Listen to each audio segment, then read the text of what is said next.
Om Namo Narayanaya. We are continuing our read through the Kama Sutra. It's a continuation of the chapter on the arts and sciences to be studied.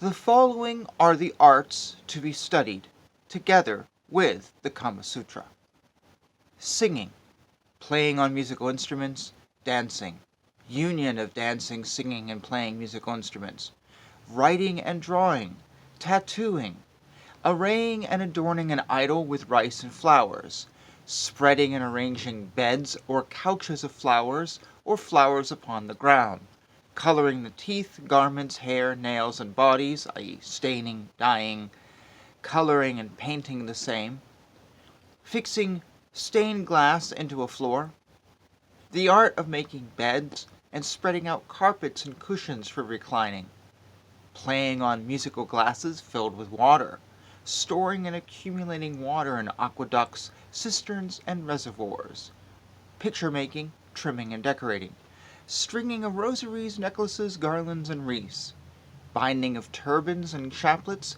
and making crests and top knots of flowers, scenic representations, stage playing, art of making ear ornaments, art of preparing perfumes and odors, proper dispensation of jewels and decorations and adornment and dress, magic or sorcery, quickness of hand or manual skill, culinary art, cooking and cookery, making lemonades, sherbets, acidulated drinks, and spirituous extracts with proper flavor and color, tailor's work and sewing, making parrots, flowers, tufts, tassels, bunches, bosses, knobs, etc. out of yarn or thread, solution of riddles, enigmas, covert speeches, verbal puzzles, enigmatical questions.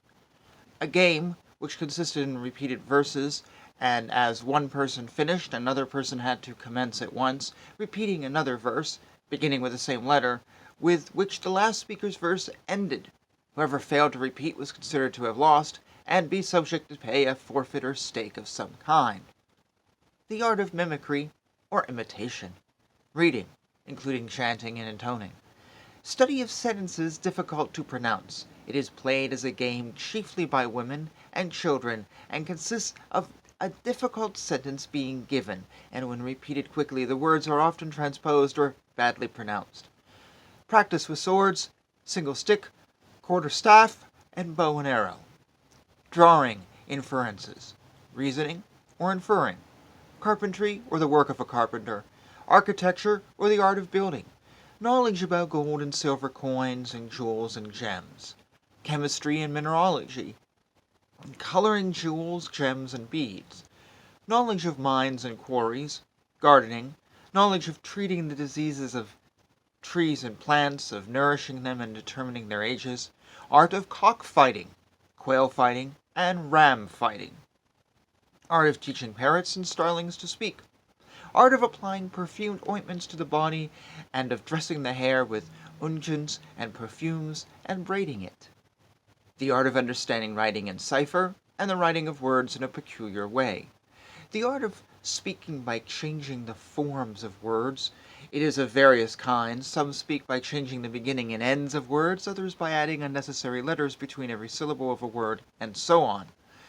Knowledge of language and of the vernacular dialects, art of making flower carriages, art of framing mystical diagrams, of addressing spells and charms, and binding armlets. Mental exercises, such as completing stanzas or verses on receiving a part of them, or supplying 1, 2, or 3 lines when the remaining lines are given indiscriminately from different verses, so as to make the whole an entire verse with regard to its meaning, or arranging the words of a verse written irregularly by separating the vowels from the consonants, or leaving them out altogether, or putting into verse or prose sentences represented by signs and symbols. There are many other such exercises.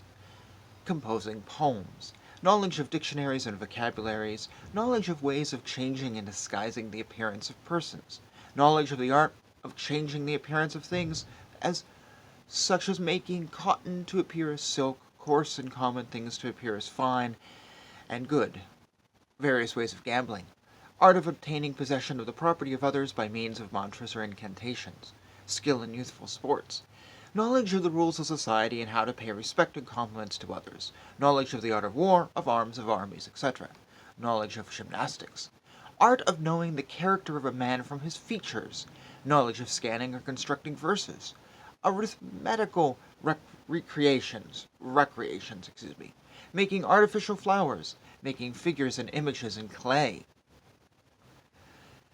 A public woman, endowed with a good disposition, beauty, and other winning qualities, and also versed in the above arts, obtains the name of a Ganaka, or a public woman of high quality, and receives a seat of honor in an assemblage of men.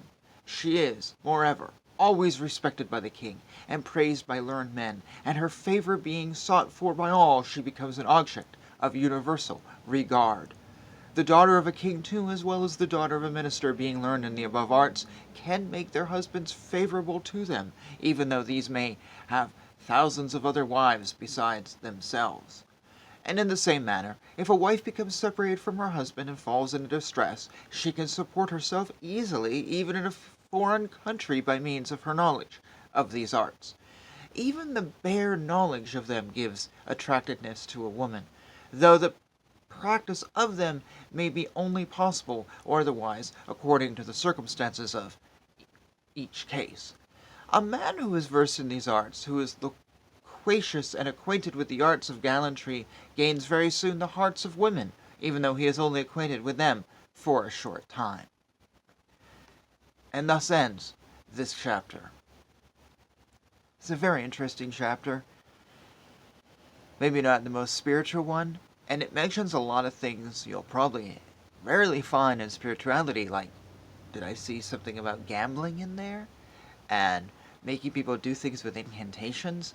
So it's very interesting. So this isn't really about spirituality. I think the very last paragraph says it all. It says if a woman learns these things, she's attractive to men. And if men learn these things, he's attracted to women. Or other men. I think that's the key right there. Learn a hobby, learn a craft, learn an art form, learn something. Essentially, to put it in common terms, don't sit in front of the TV all day. Because who wants to date someone who that's their hobby? Be someone who has something that you can do and that you can offer. That's really what this says. Also, as a side, it's a fascinating list.